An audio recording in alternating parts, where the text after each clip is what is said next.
The Nuggets recently lost Jamal Murray to a torn ACL, and I'm sad for Jamal Murray. You know, he was having a breakout season. He was destined to have another great playoffs, and I know he's going to bounce back from this.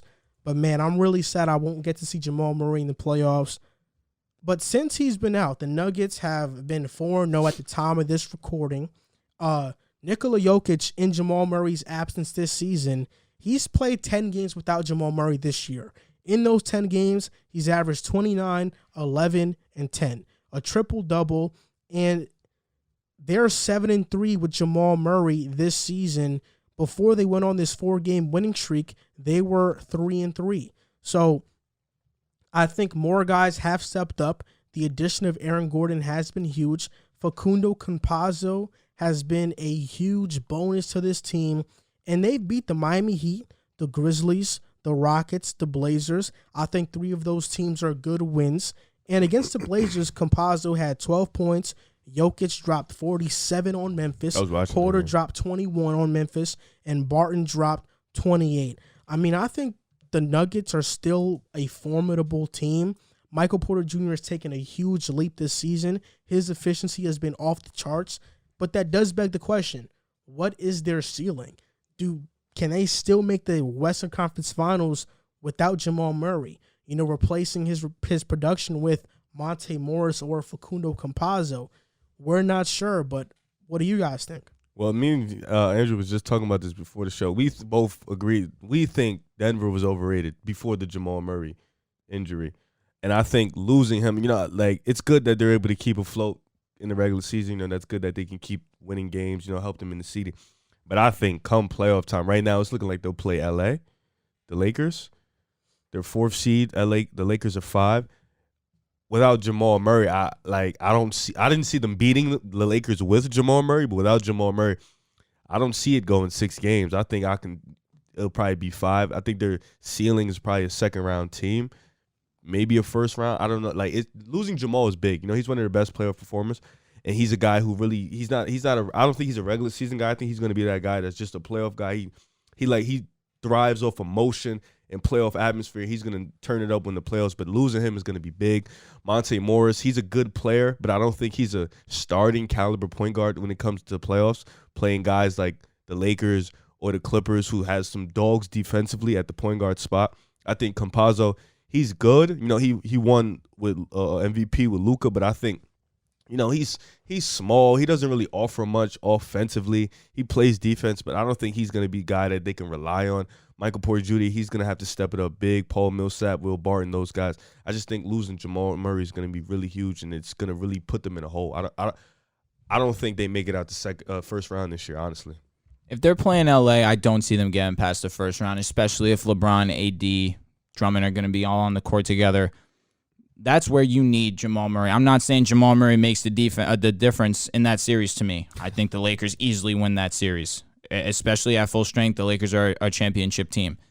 That being said, without Jamal Murray, the ceiling, for me personally, last year, Jamal Murray was the reason they made it to the Western Conference Final. Of course, Jokic had a huge part in that.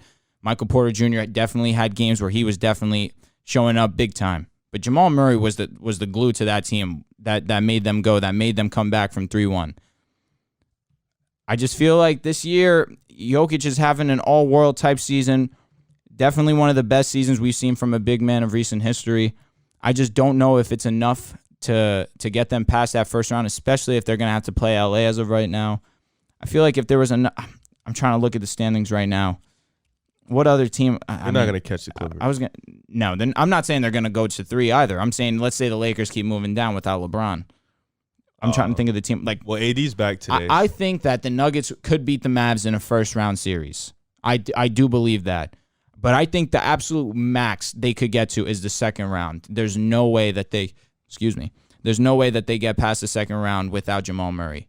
Especially if, one, they're going to have to play the Lakers, and if they get lucky and they don't, I can see them being the Mavericks. That's it.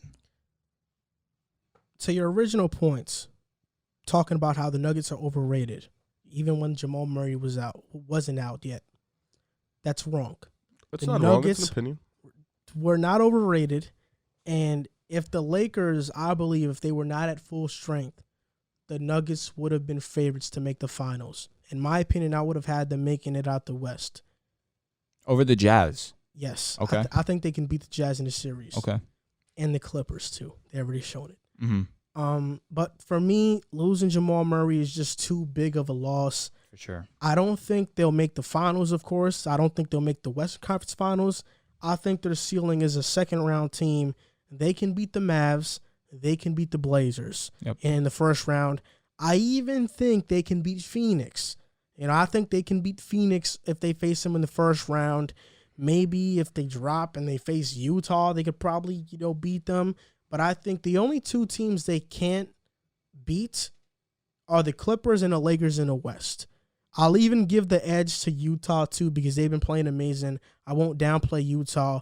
But those other teams like the Suns, the Blazers, the Mavericks, I think the Nuggets can they have a chance to win those series. I wouldn't count them out because Jokic is phenomenal. And even though you talked about how Jamal Murray was the glue. Sorry to cut you off. Brandon Boston's okay. Okay. Huge. And even though you talked about how you thought Murray was the glue, I think Jokic was the glue. Like, Jamal Murray had those great performances, but Jokic was the one getting double-teamed versus the Clippers, making the right passes that no other center can. Yep. I think he's the best offensive center in NBA history, in my opinion. When you talk about how great he can score in the post, he can stretch out the floor, he has a great post game. He's also a phenomenal passer, the best passing big man of all time. This is why the Nuggets have still been winning, because they still have a lot of depth on their team. But when we're talking about the playoffs, I just don't know. And also, they're 1-1 against the Clippers this season. The Clippers are 18-5 since the All-Star break, so let's just keep that in mind.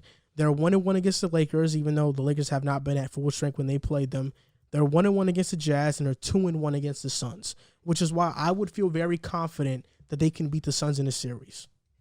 So I have a question. Would you count Tim Duncan as a big man? He was 6'11". Okay. So are you saying, well, he's a power forward. You know what I mean? But Jokic, is a true center. That being said, are you saying he's better than Tim Duncan offensively? Yes. Let me ask you a question. I don't know if I can agree with that. Let me ask you another question, because you referred to. I think Duncan's the better player all around because he's an elite defender. Yep. But that's what I'm saying. He was the first big man that we saw dish out the ball. Yeah, that we saw. That's what I'm saying, that we saw. He was the first big man to really, all right, I could shoot this right now. I'm Tim Duncan. I have the ability to make any basket I want. Obviously, aside from the three-point shot. But that's where Jokic, I will give him an edge, too. His three-point shooting is better than Tim's. But Tim was the OG that was dishing the ball. But I don't think it's on Jokic's level. What do you Is like? passing? Tim Duncan had Rob. God, you're right. Because you keep saying passing, and you said 3-point shooting. So let me ask you, because we was just talking about Kyrie and Curry, and how you said when it comes to Kyrie, people bring up footwork and mid-range post-up. You don't think that's something that should be as high as high for his position. So let me ask you, in terms of playmaking and like 3-point shooting, are you really gonna knock Tim Duncan because it wasn't as high for his position in his era? I'm not going to knock it, but I'm also going to boost it to anybody who has it. Okay. Because I think passing, no matter what position you are, playmaking is a big bonus because you make your team better all around. It's just a fact. But if it's in part of your system, would it make, like, does it really? What do you mean it's not a part of your system? Like, some systems don't deem a big man to be a playmaker. You know what I'm saying? Like, but teams build systems around what their best players can do. So I think that's why Jokic has that green light to do what he wants on the offensive side of the ball. I'll take Tim Duncan, but you're not too far off. I mean, Tim Duncan's post work was way better. That I agree. Jokic is still amazing, but Tim Duncan. So you said you had Denver beating. You think Denver can beat Phoenix without Jamal Murray? That's another thing that you said that was take. hot, man. You think so? I don't But think both so. of you are low on Phoenix. Phoenix has a very complete roster, underrated defense. Jokic cooks Ayton. I mean, Jokic cooks legitimately everyone. I'm gonna keep it 100. When we're talking about regular season matchups. Without Jamal Murray, You said This gonna sound like a hot Zubac take. gave Jokic fits. This extreme fits. gonna be a hot take. We know that Jokic would be the best player against Phoenix Agreed. in a series. Is it too far off to say that Porter Jr. could be the second? Yes. That he can have a better series than Devin Wait, Booker? are you saying walking in, he's the second, or he can be after he that? can be. I think Michael. I disagree. I think Michael Porter can have a better series than Devin Booker. I'm gonna say. I'm Is not it high because on he doesn't Devin have Booker. the experience? No. I just think Michael Porter Jr. with the increased volume without Jamal Murray, Porter Jr. can drop 25. But Devin Booker is going to be asked in the playoffs to average 28 to 32 points. I think Porter can average that in a series if he gets hot. I'm high on Porter, so I mean, I'm not clearly. If you're putting him on Devin Booker's level, who Devin Booker right now is unbelievable. And if we're talking about potential, I think Michael Porter Jr. could be better than Booker. easily, without a doubt. I'm talking about potential. He's a That 6'10" is man that he does what everything Devin disrespect. Booker could do at 6'10". That's not disrespect. That's just a lot of He respect. does for whatever Porter he Jr. can do a lot of things Devin This- Booker could do. Porter at was 6'10". supposed to be the number. Porter was supposed to be the number one pick if he didn't get Correct. injured at He Mizzou. was Correct. the number one player in the world. Correct. Listen, I'm not taking anything away from Michael Porter Jr. I'm just telling you what I've seen from Devin Booker. What have you seen that you haven't seen before? I mean, he was the third fastest to. I'm blanking on what number. I know what you're saying. I That know what it you're was saying. LeBron, it was KD, it was Devin Booker. That's cool. He is one of the best scorers in the NBA by far. In that sense, he's one of the best scorers, number-wise, ever. I mean, I'm not saying that he's obviously one of the greatest shooters, scorers. Obviously, not yet. Nowhere near. Done nothing in the He's not playoffs. even the most important player on this team. Talk. Chris Paul is. I agree. Listen, we're going to talk about that in a few. That being said, he's the best player on the squad. He's not the most important. He's the best player. Is he though, or is he just the There's- best scorer on the squad? He is the best player on the team. I would say he's the best player on the team. I think he's the best player on the team, no doubt. But I just think Listen, that Porter, last year, even without CP3 in the bubble, Don't you dare bring it they up. went 8-0. They went 8-0. But Booker's averaging 26 per game. In the playoffs, I think he'll do about the same. I think Porter can average 26 in a series. We'll see about that, man. I don't know because his first year in the playoffs is last year. What did he do? He went go some games. I mean, granted, he had to play against LA, so I'm not gonna scrutinize him too they much didn't there. start winning until he called out Mike Malone. Mm-hmm. Listen, I just can't get on board with Devin Booker being better than I was or never not high. being better. I think Booker's better, and obviously we don't know if potential will ever materialize. But I don't think it's crazy to say Porter can have a better series than Booker. Porter's averaging close to 20 points per game this season, and he's the third option on the team. Him jumping and having to be that second option, it's very possible.